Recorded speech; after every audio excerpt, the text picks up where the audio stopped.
Shalom semua, apa kabar? Senang bisa kembali masuk hadirat Tuhan bersama-sama. Kita pakai setiap kesempatan yang ada untuk mencari wajah Tuhan.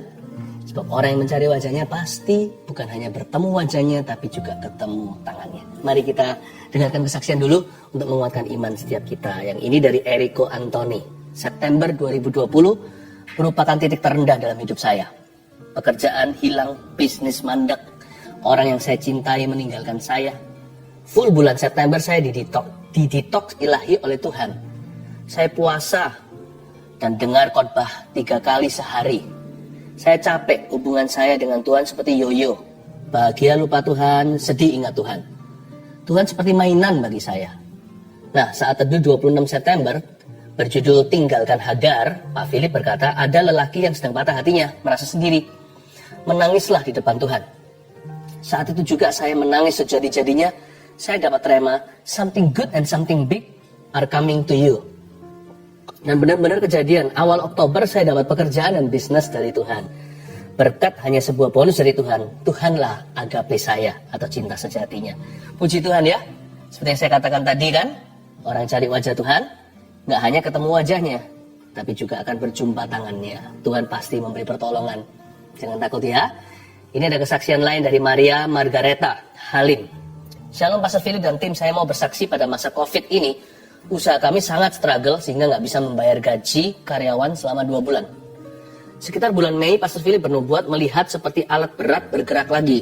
Kebetulan kami bekerja di bidang konstruksi. Dan Pastor Philip bernubuat akan ada closing deal, kami imani itu. Meskipun secara manusia rasanya nggak mungkin di saat COVID kami dapat pekerjaan pembangunan gedung. Tapi pada bulan Agustus tiba-tiba saja kami dikontak dan hari itu juga kami disuruh datang untuk tanda tangan proyek pembangunan apartemen 20 lantai. Yang lebih membuat kami terheran-heran sebenarnya proyek itu kami sudah kalah tender sejak Januari tahun ini. Karena ada kecurangan dari kompetitor kami. Tapi Tuhan berkehendak lain. Jika Tuhan yang membuka pintu, nggak ada yang bisa menutupnya. Tiba-tiba saja kompetitor kami dianggap lalai dan ketahuan berbuat curang. Dan langsung diterminate kontraknya dan dilimpahkan kepada kami. Sambil mereka terus minta maaf, bisa kecolongan terjadi kecurangan seperti itu. Tuhan Yesus baik, waktu Tuhan selalu tepat, gak pernah terlambat. Amin. Makasih Pastor Philip dan tim yang selalu setia untuk melayani umat Tuhan. God bless you all. God bless you too. Sukses ya untuk kerjaannya dan juga semua Anda yang hari ini struggle dengan bisnis, toko, pabrik, atau karirnya. Percaya, segala indah pada waktunya. Susanti Kandati. Kami keluarga berhitu Kandati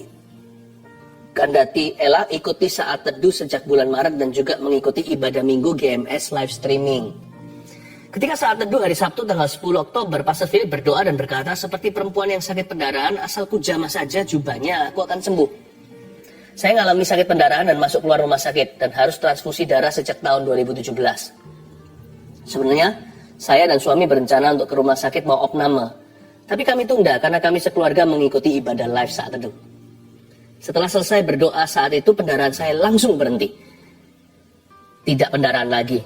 Berhenti seketika dan sudah nggak kembali. Anak saya yang laki mengalami cedera dan bengkak di jari kelingking dan sudah dibawa ke tukang urut tapi masih bengkak dan sakit sekali. Tapi setelah didoakan, anak saya berkata jarinya bisa digerakkan sendiri. Jadi anaknya juga disembuhkan gini di sini ya. Terima kasih Tuhan Yesus untuk mujizat-Mu. Berkat untuk seluruh family. Dan masih ada banyak lagi tapi saya kasih giliran yang lainnya juga bisa memberikan kesaksiannya. Kirim selalu ke kami. Nanti pada waktunya saya akan bacakan yang mana dari antara semua kesaksian yang ada. Ya, tidak semua bisa dibaca. Tapi kalau diizinkan untuk dibaca pasti jadi berkat buat sesama. Dan dari Instagram juga sudah bergabung dengan kita. Ayo kita sama-sama siapkan hati. Ambil kesempatan ini to worship Jesus. Mari pejamkan mata seperti ini. Masuk ke hadirat Allah.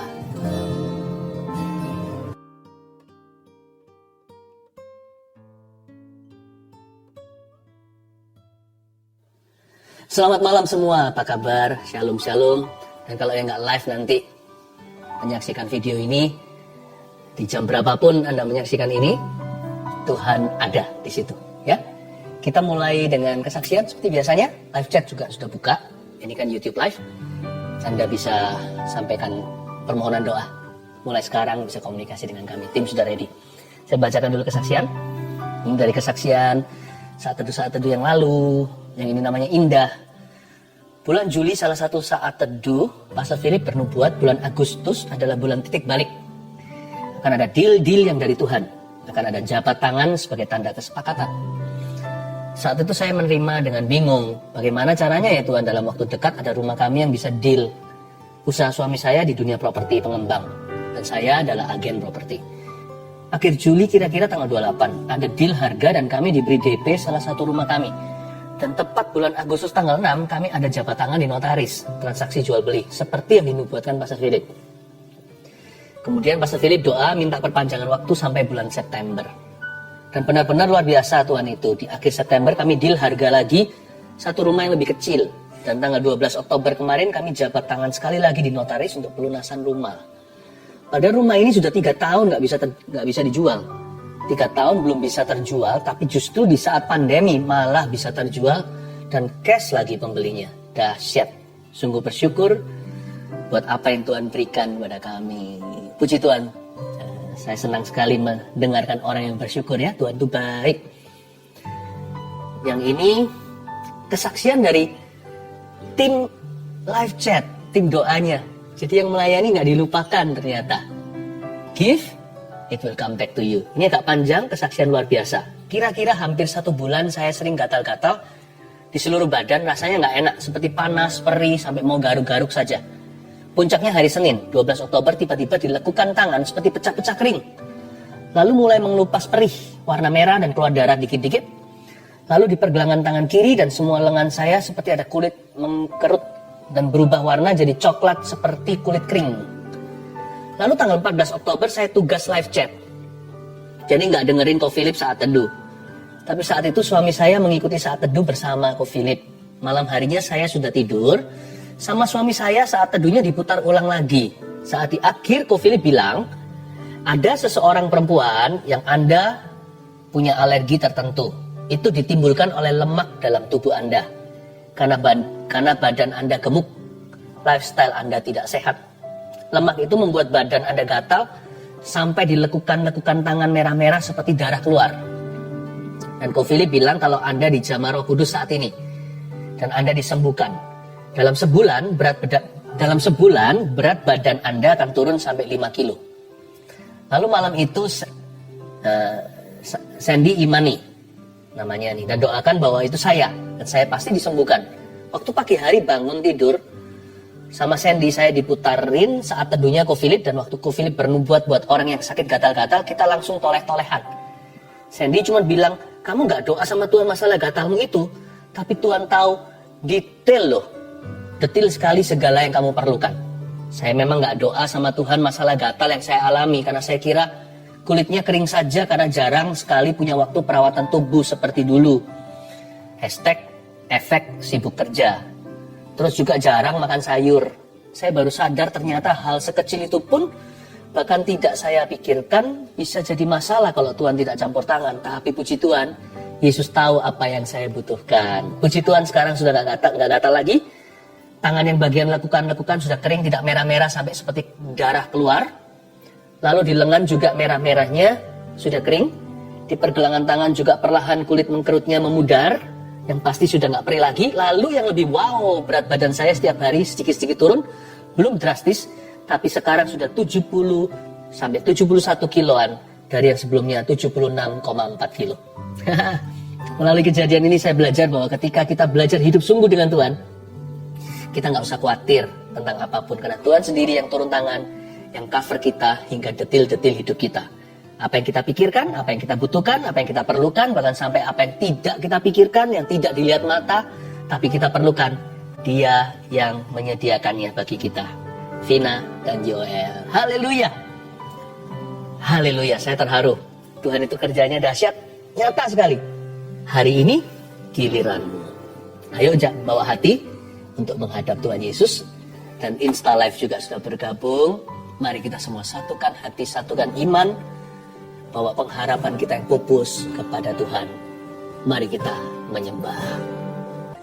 Apa yang paling nikmat saat kita bersaat teduh? Yaitu kalau kita berdoa dan membaca firman bersama-sama dengan keluarga. Saya berharap Anda satu keluarga juga sama-sama sudah siap menerima firman Tuhan hari ini. Saya bacakan dulu kesaksian untuk menguatkan Anda sekalian, sehingga berkat Tuhan akan mengalir dengan limpah, bahkan di dalam rumah tangga setiap keluarga Saat Teduh tercinta. Saya bacakan ya. Herlianti memberi kesaksian begini.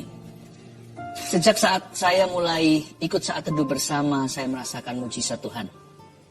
Ketika pastor doakan orang yang asma dan infeksi saluran kantung kemih, saya imani. Dan tanpa sadar saya sering kambuh infeksi saluran kantung kemih. Ternyata setelah didoakan pastor, tidak pernah kambuh lagi. Saya percaya Tuhan Yesus sudah sembuhkan saya. Anak saya dulu, kalau dia batuk dan tidak cepat diberi obat, biasanya bisa sampai sesak nafas. Dokter pernah bilang itu asma. Namun sekarang asma itu sudah tidak kambuh lagi. Walaupun anak saya kena batuk, puji Tuhan Yesus, Ia sudah sembuhkan kami. Terima kasih Tuhan. Terima kasih Pastor Philip. Tuhan Yesus memberkati pelayanannya.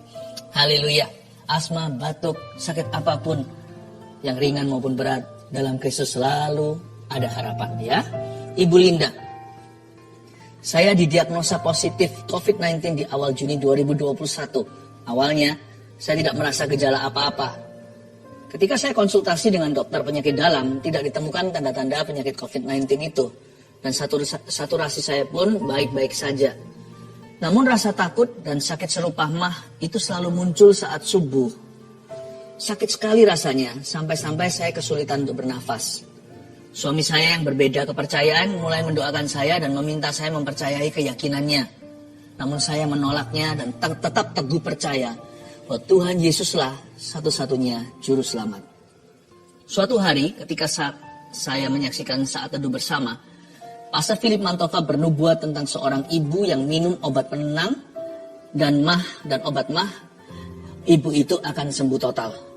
Saya dikuatkan dan beriman bahwa hal itu adalah nubuatan untuk saya. Semenjak hari itu, rasa sakit dan kekhawatiran berlebihan itu perlahan-lahan hilang. Dan saya sudah jarang minum obat lagi. Jiwa saya makin dikuatkan, terutama melalui persekutuan dalam CG. CG di sini cell group ya. Banyak orang memiliki masalah jauh lebih pelik dari saya, tapi kami semua dapat tetap saling menguatkan. Saya percaya hanya Tuhanlah andalan saya. Haleluya. Bukan hanya disembuhkan, tapi juga memperoleh komunitas rohani yang saling menunjang. Puji Tuhan ya, saya berdoa juga keluarga Saat Teduh tidak ada satupun yang yatim piatu rohani. Semua akan menemukannya. Saya percaya Tuhan memberi kita rumah, bukan hanya di sorga, tapi juga di bumi ini. Yaitu saudara seiman yang peduli. Elita Siregar. Shalom, saya seorang ibu rumah tangga yang selama 10 tahun dipercayakan Tuhan merawat seorang anak cerebral palsi. Selama 10 tahun itu pula saya terus melanjutkan kuliah. Bukan untuk berkarier, melainkan untuk meneliti anak saya. Pada 7 Juli 2021, anak saya meninggal. Saya hampir depresi. Saya merasa semua yang saya lakukan dan harapkan sia-sia dan ingin mati menyusul anak saya.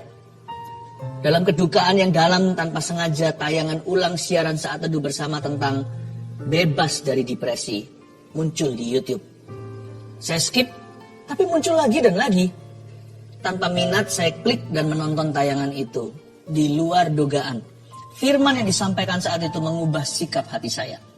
Saya kembali bangkit karena Tuhan belum selesai dengan saya. Kemudian saya ikut ujian CPNS pada tanggal 25 Desember 2021 dan dinyatakan lulus sebagai dosen di salah satu universitas negeri di Depok, Jawa Barat. Saat ini saya yang dahulu hanya seorang ibu rumah tangga telah mulai mengajar di tempat yang baru dan hingga saat ini saya adalah jemaat Saat Teduh bersama Pastor Philip.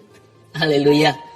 Puji Tuhan ya, saya hatinya berbunga-bunga kalau mendengarkan kesaksian seperti ini. Ingin segera mencium kaki Yesus dan berkata terima kasih, semua adalah karena perbuatanmu. Kalau orang lain ditolong, keluarga kita juga. Mari kita masuk ke hadirat Allah. Come on guys, let's worship Jesus together. Hatiku bersuka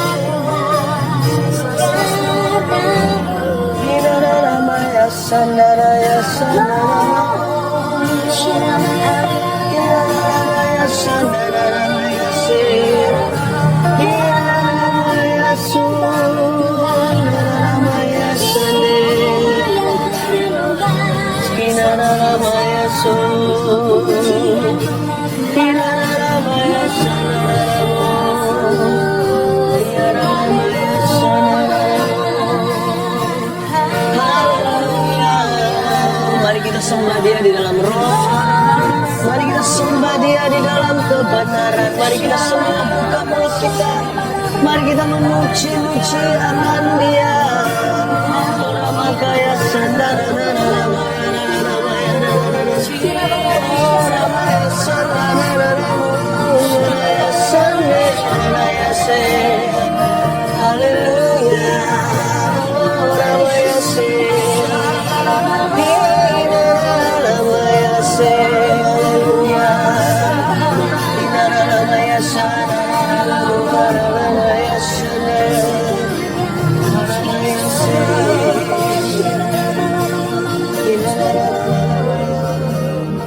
Mari kita semua letakkan tangan kita di dada kita seperti ini. Mari kita berdoa. Tuhan, berkati kami agar kami bisa berbuah.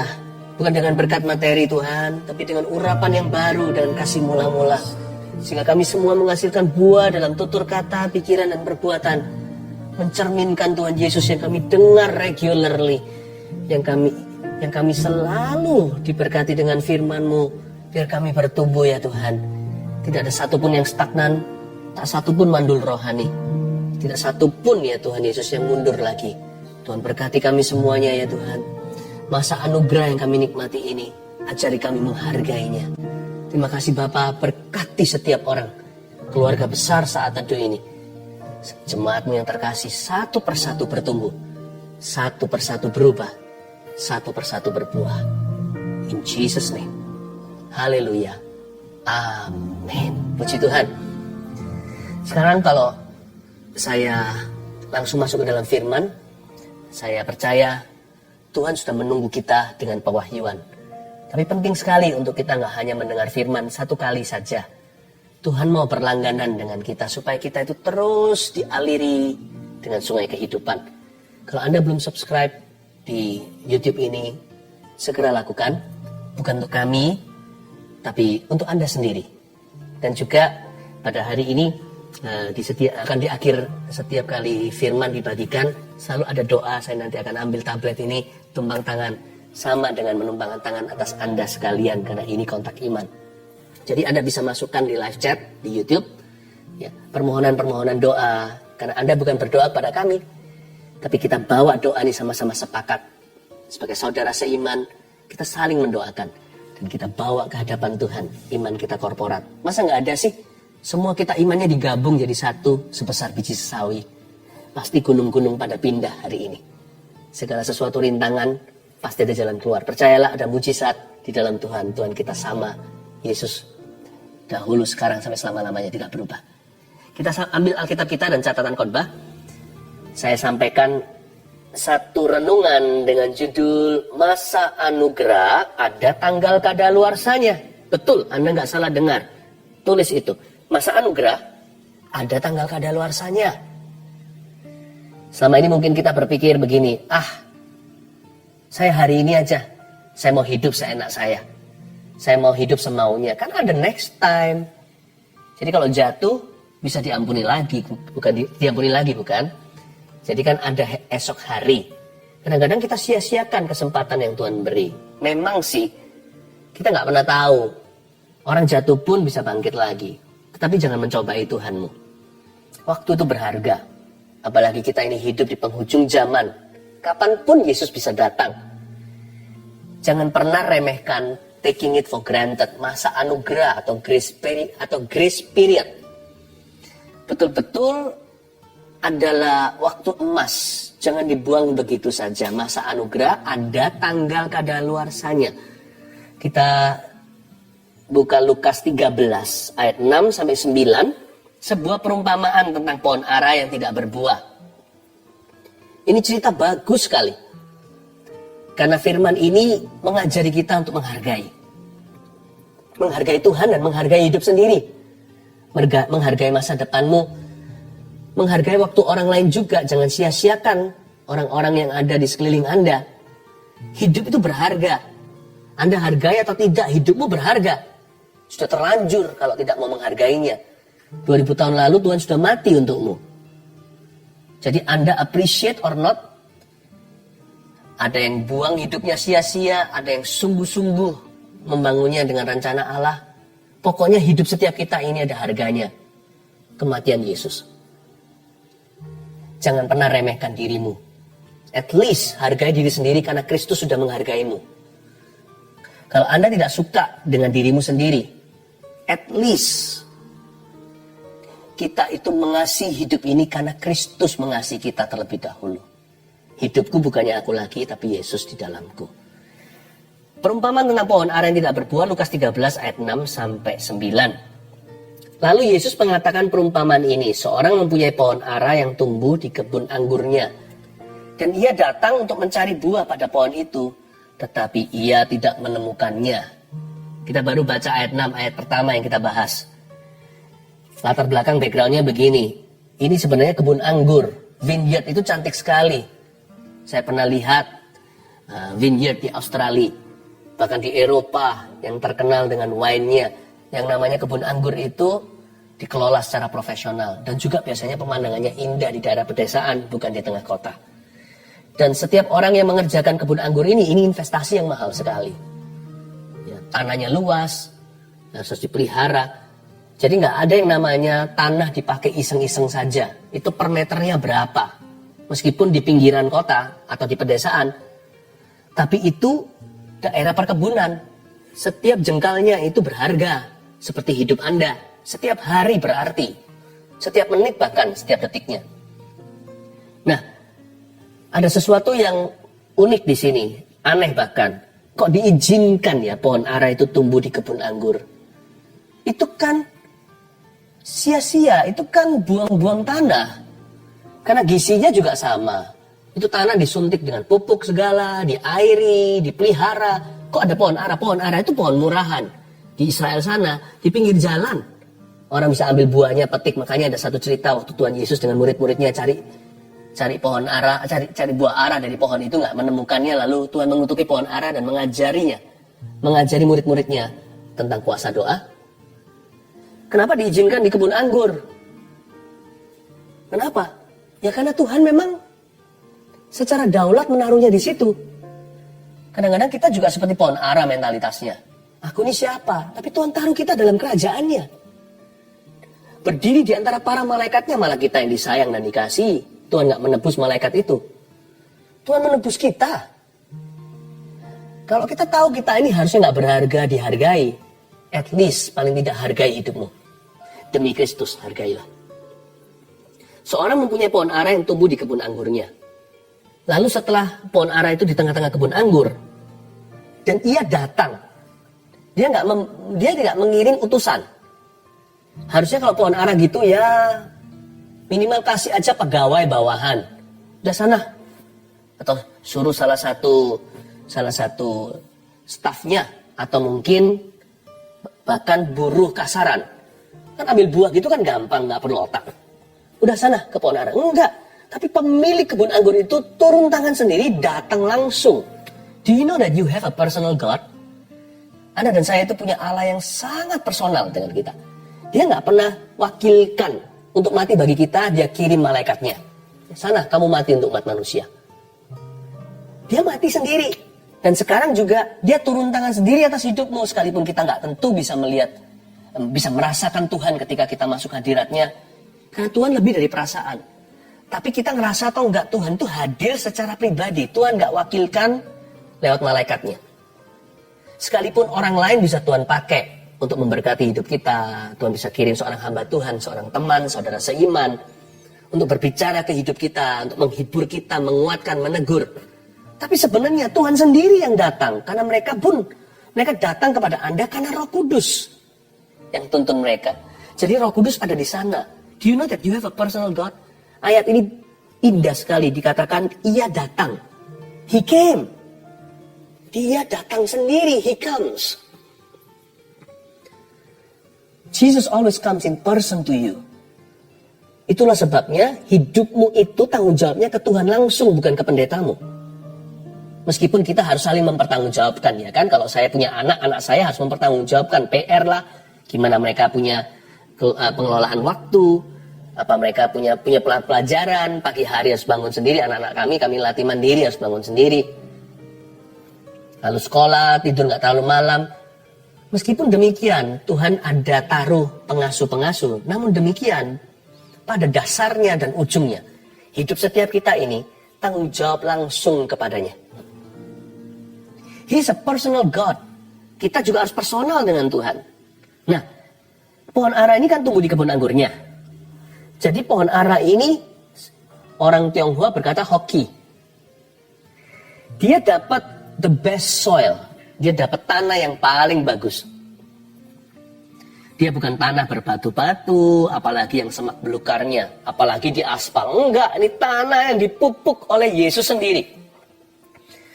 Better soil, paling tidak. Dia dapat tanah yang lebih baik, lebih bagus daripada yang dia layak terima.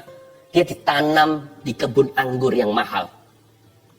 Bicara tentang siapa ini pohon ara? Tentang Anda dan saya kan? Tapi juga hari ini kita diingatkan lewat ayat ini bahwa kita ini tidak boleh meremehkan kemudahan untuk mendengar Injil. Kita ini setiap minggu regularly secara teratur dengar khotbah. Dipupukin sama Tuhan sendiri, ditanam di sana, diairin. Itu bicara tentang kita yang enjoy the gospel. Paling tidak saat teduh ini Rabu, Sabtu. Seminggu 2 kali. Belum lagi kalau di YouTube yang tadi saya minta Anda untuk subscribe. Ada banyak bahan-bahan yang lain. Bukan hanya saat teduh. Never take for granted. Apalagi di zaman internetan. Mudah sekali mendengarkan Injil Kerajaan Allah. Dan gampang dapat benefit atau memperoleh manfaat. Malahan banyak pilihan. Gara-gara banyak pilihan jangan sampai meremehkan. Setiap firman ya firman. Karena itu jangan hanya menjadi pendengar, namun harus jadi pelaku. Pohon ara yang tumbuh di kebun anggurnya adalah mereka yang diberkati oleh Injil dan sangat mudah mengaksesnya. Mereka ini orang-orang yang harusnya paling bertumbuh dan paling berbuah. Harusnya. Mereka harusnya, kita, Anda dan saya, harusnya menjadi manusia-manusia di bumi ini yang paling berubah hidupnya.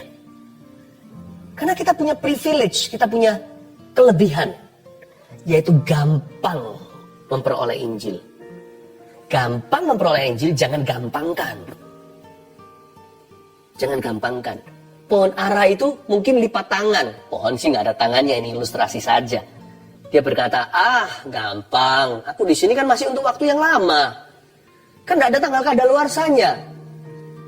Dia lupa, dia di sana itu karena anugerah. Dia itu dicangkokkan, dia itu diizinkan, dia nggak ditebang itu karena sang pemilik kebun anggur yang memiliki semua pohon termasuk dirinya menghargainya, tapi dia nggak menghargai anugerah yang diberikan padanya. Dia nggak menghargai waktu. Dia kira masa anugerah itu forever selamanya seperti sorga, tidak ada tanggal kadaluarsanya. Ingat loh ya, Anda dan saya masih di bumi, semua masih ada waktu. Termasuk masa anugerah yang kau nikmati hari ini. Begitu mudahnya memperoleh Injil, didoakan dan sebagainya. Pohon ara ini lipat tangan. Mungkin tertidur sebentar lagi, terlelap sebentar lagi. Dia tidak pernah berbuah. Celaka bukan? Harusnya menjadi pohon yang paling kamsyah. Harusnya menjadi pohon yang paling berbuah. Malah tidak ditemukan satu buah ara pun padanya. Tuhan nggak minta pohon, Tuhan nggak minta buah anggur. Tuhan itu nggak pernah keterlaluan. Allah kita itu bukan penuntut. Mazmur 103 berkata, tidak selamanya Tuhan itu menuntut. Dia ingat kita ini apa? Kita ini hanya debu dan abu. Tanah dan debu. Kalau Anda dan saya, kalau Anda mengira Tuhan itu selalu menuntut Anda untuk the best, perfect, sempurna, terbaik. Enggak loh. Tuhan hanya minta buah ara. Reguler itu, enggak istimewa. Tuhan minta buah jalanan, buah biasa. Buah average rata-rata. Kalau kita nyanyi kubri yang terbaik, itu keluar dari kesadaran sendiri. Tuhan gak pernah menuntut begitu. Tapi cinta pasti memberikan yang terbaik kalau kita mengasihi. Tapi Tuhan itu loh, turunkan ekspektasinya as low as it can be.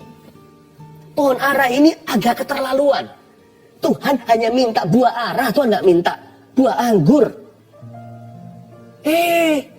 Si pemilik itu datang untuk mencari pada pohon itu. Dia mencari apa?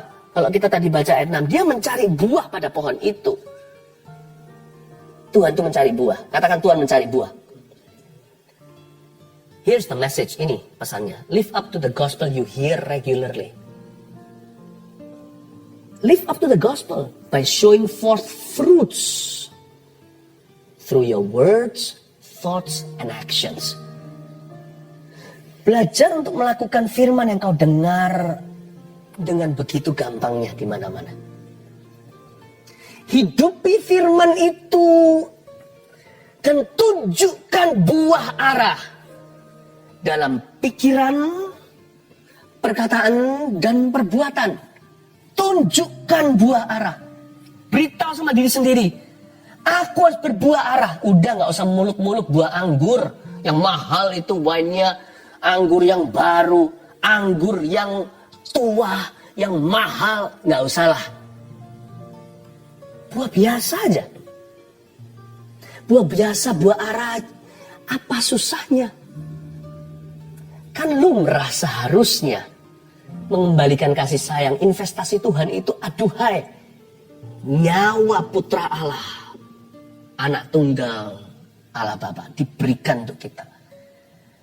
Apakah keterlaluan kalau kita menunjukkan buah arah? Itu bicara tentang pertumbuhan nyata. Tuhan gak suruh kita sempurna seketika. Harus ada takut akan Allah dalam perkataan. Jangan berkata, aku gak bisa kalau tidak sumpah serapah. Aku harus kalau bicara itu ada sensornya. Tut, tut, tut. Selalu begitu. Ada seorang teman saya, orang Kristen, sekian lama. Tapi tidak pernah cerai dengan yang namanya omong kotor di mulutnya. Saya bilang, Tuhan lo gak minta Anda jadi pengkhotbah. Tuhan gak minta Anda bernubuat bahkan. Tuhan gak minta Anda bisa nyanyi, bermazmur seperti Daud, menciptakan lagu-lagu yang memuliakan Allah. Apa susahnya kasih buah arah? Jangan lempari Tuhan Yesus dengan kotoran dari mulutmu. Atau paksa Tuhan mengucapkan lewat mulutmu. Bukankah Yesus tinggal satu kamar, satu ruang, satu hati denganmu? Kalau kita ngomong kotorkan seperti seolah-olah mulut tadi yang diserahkan ke Tuhan dipaksa untuk mengucapkan hujatan. Gimana rasanya Tuhan di dalam ini? Harus merasakan mulut kita mengucapkan kata-kata sumpah serapah. Masa pohon ara aja tidak bisa kita berikan. Live up to the gospel you hear. The gospel is power. Injil itu kuasa Allah. Hidupi Injil yang kau dengarkan. Hidupi firman itu. Tunjukkan buah arah.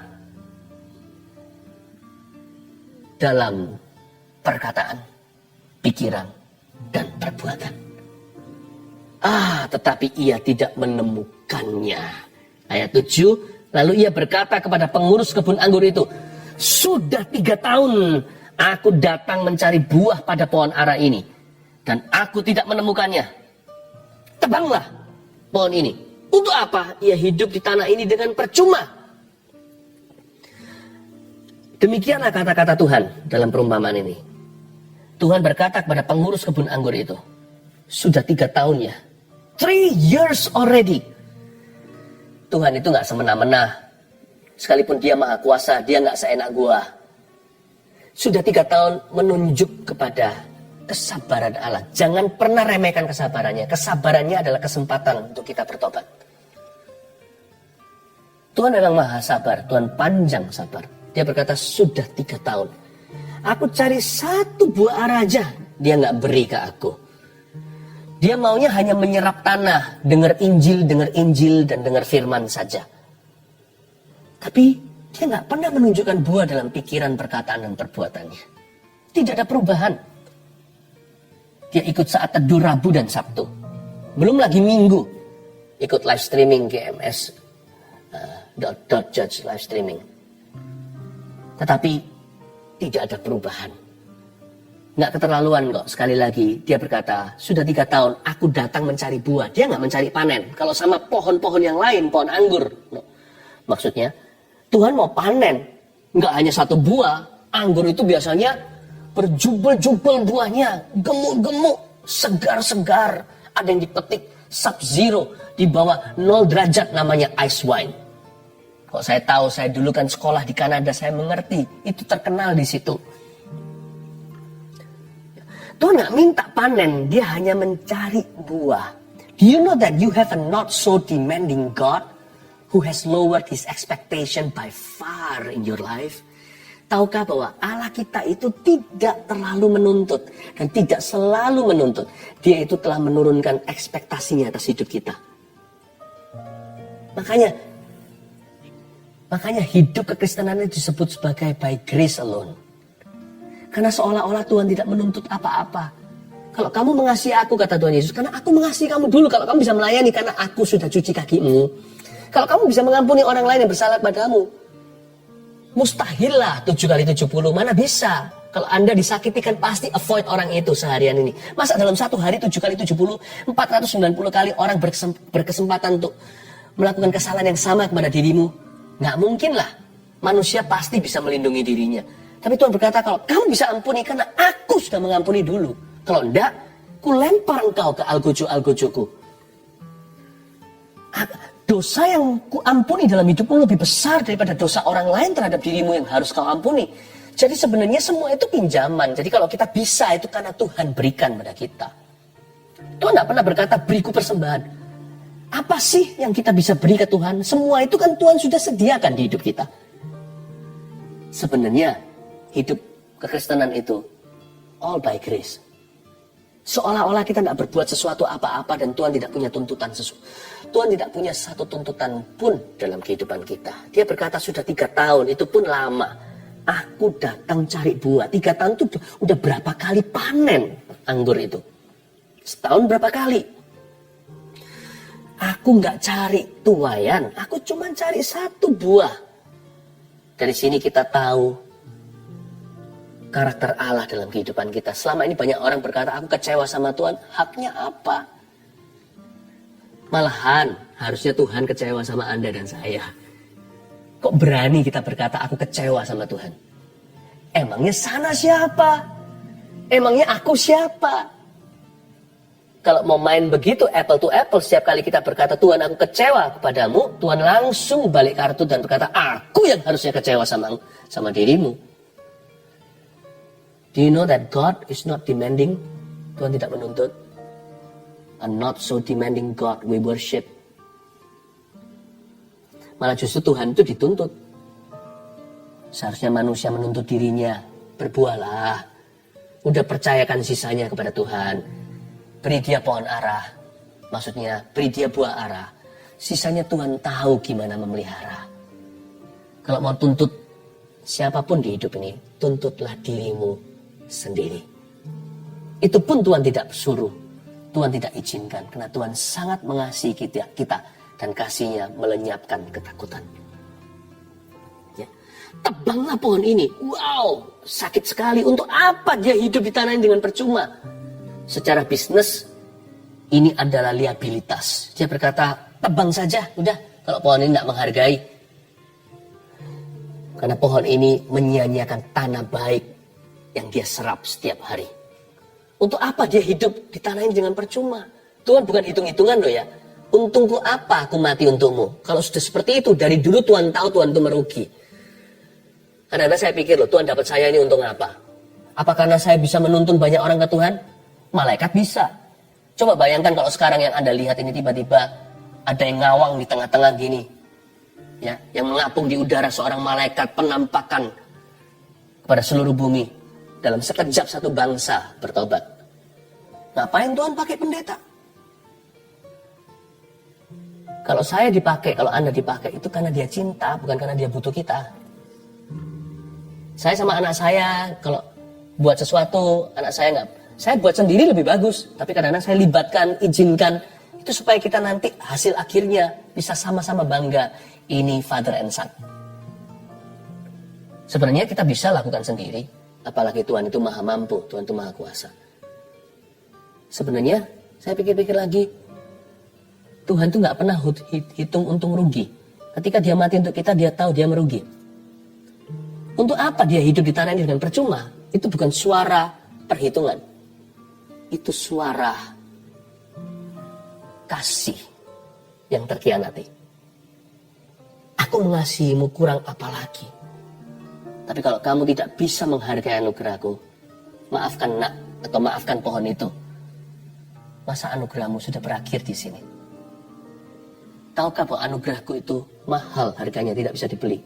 Itulah sebabnya tidak boleh diremehkan. Jawab orang itu, ayat 8. Tuhan, ini orang lain ini bukan Tuhan pemilik kebun anggur. Tapi ada seorang penjaga yang lain. Jawab orang itu, Tuhan, biarkanlah dia tumbuh tahun ini lagi. Dia minta perpanjangan grace period 1 tahun kemudian. Aku akan mencangkul tanah sekelilingnya dan memberi pupuk kepadanya. Mungkin tahun depan ia berbuah. Jika tidak, tebanglah dia. Siapakah orang ini? Ayat 8. Jawab orang itu, Tuhan, biarkanlah dia tumbuh tahun ini lagi. Orang itu adalah seorang hamba Tuhan. Disinilah pelajaran. Tuhan Yesus itu seorang intercessor. Di masa hidupnya di Galilea, pelayanan 3,5 tahun public ministry-nya, hidup di bumi, di dunia sebagai manusia, Tuhan Yesus adalah seorang manusia doa. Dia selalu bersyafaat, bahkan sampai titik terakhir hidupnya di Kalvari, di atas kayu salib di Golgota. Dia berseru, Tuhan, Bapa, ampunilah mereka. Dia bisa intercede atau bisa bersyafaat. Bersyafaat untuk orang-orang jahat, ampunilah mereka karena mereka tidak tahu apa yang mereka perbuat. Kalau Tuhan Yesus itu seorang intercessor, kita juga jawab orang itu, Tuhan kasih waktu 1 tahun lagi, aku cangkul dia, beri pupuk, kalau tahun depan dia nggak berbuah, baru silakan tebang. Itu peranmu dan peranku di dunia ini. Kalau kita kenal Yesus, kita harus jadi seperti Yesus. Apalagi yang menyandang gelar hamba Tuhan. Seorang pastor, seorang gembala, pendeta. Saya mau bicara juga dengan sesama rekan-rekan pelayanan yang melayani. Jangankan rekan pelayanan saja. Anak-anak Tuhan rata-rata semua punya mandat yang sama. Kita harus menaruh diri di society, di masyarakat. Menjadi perantara. Kepada siapa kita beritakan firman? Kita harus doakan orang itu. Whom you preach to, you must pray for. Itulah sebabnya para rasul, di kisah para rasul, gereja mula-mula, mereka melepaskan pelayanan yang lain, demi supaya mereka memfokuskan diri dalam pemberitaan firman dan dalam pelayanan doa. Makanya itu di saat teduh seperti ini penting sekali untuk kita mendoakan Anda, bukan hanya memberitakan firman atau kita nyanyi-nyanyi pujian. Harus ada 2 arah. Pelayanan doa syafaat itu the ministry of Christ. Dan sekarang didelegasikan ke gereja dan kepada anak-anaknya. Kitalah orang itu yang berkata, Tuhan, aku akan doakan temanku, aku akan doakan papaku, keluargaku, aku akan doakan anakku. Kasih waktu. Oleh karena kita, orang lain mendapatkan perpanjangan grace period atau masa anugerah. Kita harus menjadi tangan kepanjangan sabar Allah. Gara-gara kita, bukan berarti Tuhan itu terburu-buru menghukum, enggak. Tapi Tuhan itu memberikan ruang musyawarah untuk putra-putrinya, untuk gerejanya, untuk bisa turut, untuk bisa terlibat dalam menentukan nasib orang lain juga. Pakailah otoritasmu itu untuk kebaikan. Gunakan kuasa doa untuk memberkati orang. Tuhan, biarkanlah dia tumbuh tahun ini lagi. Berarti dia adalah hamba Tuhan. Mulai lihat dirimu sendiri sebagai a servant of God. A servant of grace. Sebagai hamba kasih karunia. Sebagai hamba-hamba anugerah. Orang lain dapat grace and mercy because of you and me. Orang lain dapat kasih karunia dan anugerah karena kita. Karena kita berdoa, negara kita diberkati. Karena kita berdoa, kota kita sejahtera. Karena kita berdoa, tetangga kita dapat roti. Bahkan kepenuhan Roh Kudus, karena itu ilustrasi tentang pencurahan. Karena kita berdoa, orang lain disembuhkan. Harusnya orang itu binasa, tapi karena kita sembahyang, doa, cari wajah Tuhan, bahkan puasa, seluruh keluarganya diselamatkan. Itu peran kita. Masa anugerah, itu memang ada tanggal kadaluarsanya. Tapi karena pelayanan kita di bumi ini, orang lain akan memperoleh kasih karunia. Ini juga peran saat teduh, bukan? Karena kita exercise, karena kita gerakkan iman kita, sesuatu terjadi dalam kehidupan setiap pendengarnya. Lakukan itu, jangan hanya jadi penerima. Saat teduh ini juga semacam pemuritan. Setelah ini, jadilah pemberi. Jadilah orang-orang yang berperan. Yang terakhir ayat 9, mungkin tahun depan ia berbuah jika tidak tebanglah dia. Jika tidak tebanglah dia, jika tidak tebanglah dia. Ternyata betul kan, masa anugerah juga ada tanggal kadaluarsanya. Kasih 3 poin sederhana, catat ini. Anda baru tahu kalau tanggal kadaluarsa itu sudah tiba, jikalau ada 3 hal ini terjadi. Apa yang disebut dengan tanggal kadaluarsa? Pakai kutip, tanda kutip. Bukan tanggal beneran. Tapi supaya kita bisa menilai zaman, tahu kalau kadaluarsa itu apa. Dalam konteks anugerah, catat 1, kematian yang tidak bisa dihindari. Kita tahu masa anugerah untuk orang itu di bumi selesai waktu dia mati. Ini kabar baiknya, sekalipun Anda sudah jatuh bangun dalam dosa, mundur bahkan, selama Anda masih bernyawa, cepat berbalik. Berarti Anda masih dalam masa anugerah. Jangan remehkan. Jangan berkata, udah telat lah, udah terlambat untuk aku kembali ke Yesus. Masih hidup nggak? Kalau jiwamu masih melekat dan berada di dalam raga, berarti masih ada kesempatan. Tapi jangan pernah sia-siakan, jam kehidupan diputar sekali. Kita nggak tahu kapan akan berhenti. Nggak ada garansi atau jaminan orang muda akan sampai tua.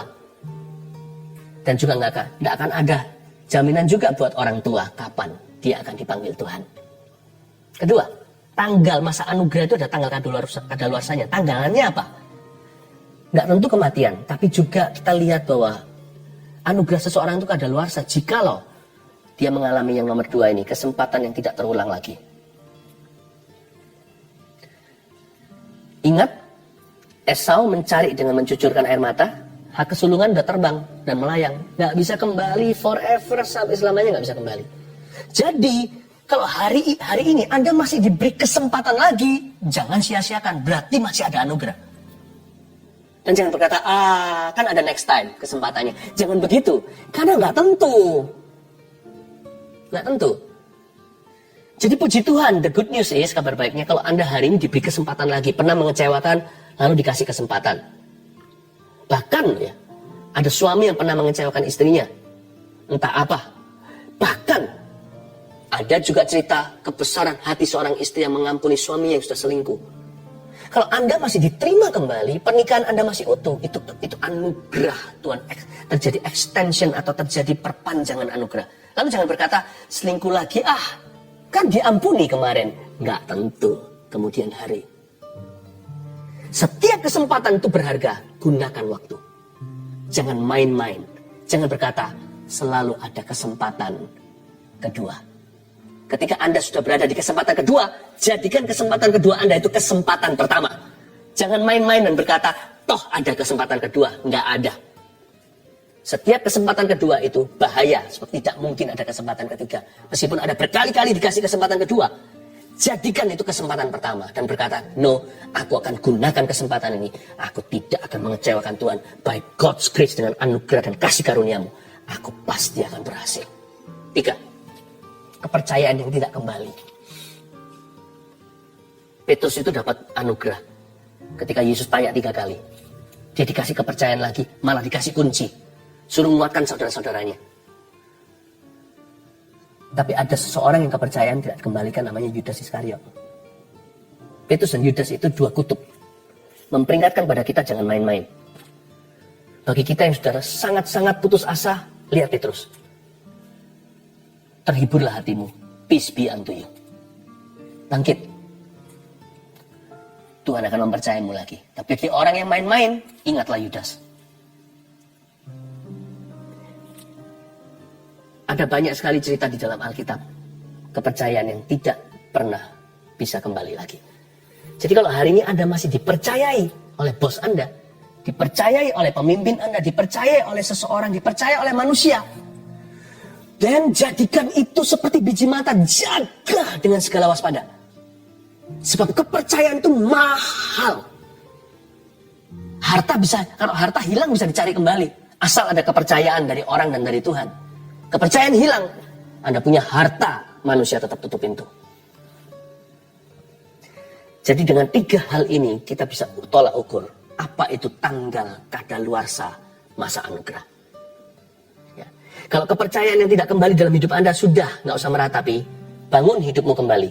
Kepercayaan yang itu sudah hangus, gunakan kesempatan, jangan sia-siakan. Kalau kesempatan-kesempatan yang dulu pun tidak terulang lagi, udah deh. Kalau Anda bangkit, Tuhan pasti buka pintu baru. Yang pasti sebelum mati, dan kalau kita masih hidup, hidup ini adalah kepercayaan dari Tuhan. Jangan sia-siakan. Dan 3 hal ini bukan membuat kita merasa, terlambat sudah. 3 hal ini membuat kita waspada bahwa hidup ini berharga. Dear pohon ara, berbuahlah dalam pikiran, perkataan, dan perbuatan. Tuhan akan membuatmu mampu, Tuhan akan membuatmu bisa. Karena anugerahnya masih tersedia buat Anda. Buktinya Anda masih bisa saat teduh saat ini. The grace of God is still for you. Kasih karunia Allah masih untuk dirimu. Sharing hari ini ditujukan supaya jangan kita berbuat dosa. Supaya jangan kita salah secara sengaja. Namun demikian, jikalau ada orang yang sudah bersalah, ada seorang pengantara namanya Yesus Kristus, dan kami berdoa bagi Anda. Supaya Anda jangan putus asa, supaya bangkit lagi. Sebab masih ada kepercayaan baru Tuhan beri. Kesempatan baru bahkan. Dan hari ini Anda masih hidup, belum mati. Berarti Anda masih di dalam anugerah Allah. Saya kok merasa perlu sekali sebelum saya akan tumpang tangan ke tablet ini. Masukkan semua permohonan doa di live chat. Saya merasakan tergerak amat untuk mendoakan bagi orang-orang yang merasa perlu pengampunan dosa. Saya nggak bisa mengampuni Anda. Tuhan Yesus sudah. Tapi saya bisa berdoa. Saya ajak Anda untuk berdoa. Jikalau Anda merasa bersalah tentang sesuatu, Anda merasa seolah-olah semua kesempatan sudah hilang, kepercayaan tidak kembali. Ingat-ingat Anda tidak mati. Masih ada masa depan. Masih ada pengharapan. Barang siapa memerlukan pengampunan dosa saat teduh hari ini, it's for you. Mari letakkan tangan Anda di dada Anda seperti ini. Kalau Anda bergumul dengan sesuatu, Anda kehilangan percaya diri, Anda merasa semua udah terlambat, udah telat. Jangan sampai Anda gelap mata. Jangan sampai Anda putus asa dan berkata, sudah pupus semua harapan. Jangan berkata demikian. Saya berdoa supaya kuasa kebangkitan hatimu dibangkitkan kembali. Sekalipun jikalau Anda harus tetap mengalami konsekuensi dari kelakuan Anda di masa lalu, lewati seperti Daud bersama Kristus. Hingga nanti Tuhan buat semuanya kembali indah pada waktunya. Plan A nggak jadi, plan B pun Tuhan bisa buat rencana baru. So di tangan penjulan itu, tanah liat rusak pun bisa menjadi bejana yang indah. Harapan ini kuteruskan kepadamu. Letakkan tangan di dada seperti ini, ikuti saya berdoa jikalau Anda bergumul dengan perasaan tertuduh. Katakan, Tuhan Yesus, ku akui kesalahanku, keteledoranku, kekurangan dan kelemahanku, bahkan dosaku. Ampuni hamba. Hamba mau bangkit, apapun konsekuensinya. Sekarang ku terima pengampunan. Bukan besok, bukan nanti. Bukan setelah hambamu membuktikan diri. Sekarang juga ku terima anugerah. Terima kasih Engkau sudah mengampuni dan membebaskan saya. Jamah saya Tuhan. Ku terima rencana baru-Mu. Ajarku setia. Dalam nama Yesus. Amin. Puji Tuhan. Mari ulurkan tangan ke depan. Saya akan berdoa untuk setiap permohonan doa yang sudah masuk ke tangan kami. Saya dan tim yang di balik layar. Oh haleluya. Terima kasih Tuhan, terpujilah nama-Mu. Tuhan, kasih anugerah bagi setiap orang. Di dalam nama Yesus ya Tuhan, kami berdoa ya Tuhan yang sakit, yang mengalami penyakit yang serius Tuhan, hamba minta Kau berikan perpanjangan waktu. Batalkan vonis penyakit itu ya Tuhan. Sembuhkan bahkan yang terminal disease, bahkan sakit penyakit yang merenggut nyawa sekalipun Tuhan kasih sembuh. Lewat Kalvari bilur-bilur-Mu ya Tuhan Yesus, hamba minta ya Tuhan Yesus waktu yang lebih lama untuk saudara-saudaraku yang sekarang sedang bergumul dengan penyakit yang mengancam nyawa. In Jesus name, I rebuke that cancer. Aku patahkan kanker itu di dalam nama Yesus. Kanker pankreas di dalam nama Yesus. Kasih pankreas yang baru. Kanker payudara di dalam nama Yesus. Tuhan Yesus, angkat kanker itu ya Tuhan Yesus. Jadikan jinak atau lenyap sama sekali ya Tuhan Yesus. Akar-akar kanker itu, sel-selnya di dalam tubuh. Aku berkati supaya sembuh, tidak ada yang mustahil bagimu. Di dalam nama Yesus Kristus. Hamba berdoa untuk setiap orang yang selama ini sudah menyia-nyiakan hidupnya, hidup seenaknya, hidupnya semau gua atau semena-mena. Hari ini roh pertobatan turun ke atas hati setiap orang yang demikian ya Tuhan. Mulai hari ini ciptakan ya Tuhan orang-orang yang sungguh-sungguh kepadamu. Seperti Daud berkata, create in me a clean heart, ciptakan hati yang baru, hati yang bersih, jiwa yang patah remuk tak kau pandang hina, hati yang teguh, bulat hati tidak bercabang untuk takut akan Engkau. Mulai hari ini kuundang rencanamu atas setiap kami ya Tuhan. Di dalam nama Yesus. Haleluya. Letakkan tangan Anda. Batu empedu. Tuhan hancurkan batu itu. Roh Kudus beritahu bahwa nanti serpihan-serpihan daripada batu empedu tersebut akan keluar lewat saluran kencing Anda. Akan terjadi pergumulan, mungkin akan prosesnya agak sedikit menyakitkan, tetapi your healing is already fixed. Kesembuhanmu sudah dimeteraikan di dalam nama Yesus Kristus. Ada seorang pengusaha yang terpuruk bisnisnya. Roh Kudus berkata, ada klien lama, customer dari zaman dulu yang sudah nggak pernah berhubungan, yang akan kembali dan memberi orderan yang besar. Dengar baik-baik. Klien itu akan mengontak Anda dan memberikan orderan yang tidak tanggung-tanggung. Karena itu bisnis Anda akan diangkat oleh Tuhan. Tuhan yang mengutus gagak-gagaknya. Tuhan mengutus burung merpati. Tuhan juga bisa mengutus burung hitam. Tapi Tuhan selalu mengutus mereka untuk memberkati putra-putrinya di atas muka bumi ini. Be blessed in Jesus' name. Terima kasih Roh Kudus, terpujilah namamu. Welcome di saat teduh yang sudah dinanti-nantikan semua orang. Hari ini kita mau masuk hadirat Tuhan, minta Tuhan menguji hati kita, sehingga hati kita senantiasa dibersihkannya. Sebelumnya saya bacakan kesaksian terlebih dahulu untuk menguatkan iman setiap orang yang bergumul dengan sesuatu. Yang ini dari Jasmine di New York. Shalom Pastor Philip dan tim. Saya tinggal di New York hampir 10 tahun bersama keluarga. Di sini saya pelajar dan mengambil sekolah kedokteran. 2 tahun terakhir ini adalah masa yang sangat sulit untuk saya karena nilai ujian screening untuk masuk sekolah kurang baik. Dari aplikasi sekian banyak, dari apply sekian banyak sekolah, saya tidak dapat interview. Saya merasa lelah dan mau menyerah untuk menjadi dokter. Tapi Tuhan Yesus kita sangat baik dan selalu tepat waktu di dalam bekerja. Di salah satu saat teduh Pastor Philip di awal tahun ini, saya dengar bahwa ada anak yang akan masuk sekolah kedokteran. Pastor Philip bilang untuk coba lagi dan jangan menyerah. Pastor juga bilang, selamat, Anda akan menjadi dokter. Di saat itu hati saya tergerak untuk berdoa dan meminta, serta mengimani bahwa itu juga rencana Tuhan Yesus untuk saya. Singkat cerita, saya sudah diinterview dan diterima di sekolah kedokteran di Amerika 1 bulan yang lalu dengan beasiswa yang cukup besar. Lalu ada lambang smile-nya. Tuhan Yesus sungguh sangat baik, bisa menyampaikan isi hatinya lewat Pastor Philip. Terima kasih Pastor dan tim GMS. Semoga kesaksian ini bisa menguatkan para pelajar yang mau merintis karirnya. Tuhan Yesus selalu punya rencana yang baik dan Dia selalu tepat waktu. Amin. Senang ya? Nah, nanti kalau saya jadi dokter, gak boleh lupa sama Tuhan. Selalu lakukan kehendak Tuhan melalui profesi Anda. Elizabeth. Bulan Desember saya mengaminkan apa yang saya dengar dari Pastor Philip tentang tiroid yang disembuhkan oleh Tuhan Yesus. Waktu itu hasil ekografi tiroid stadium 4. Karena banyak masalah, saya menunda cek ke dokter spesialis. Tapi saya percaya Tuhan sanggup sembuhkan. Tepatnya tanggal 29 Maret saya akhirnya ke dokter spesialis dan saya melakukan tes scintigraphy pada 6 April di rumah sakit. Puji Tuhan, hasilnya menunjukkan tidak ada tiroid. Semuanya normal. Sungguh tidak berkesudahan. Kasih setia Tuhan.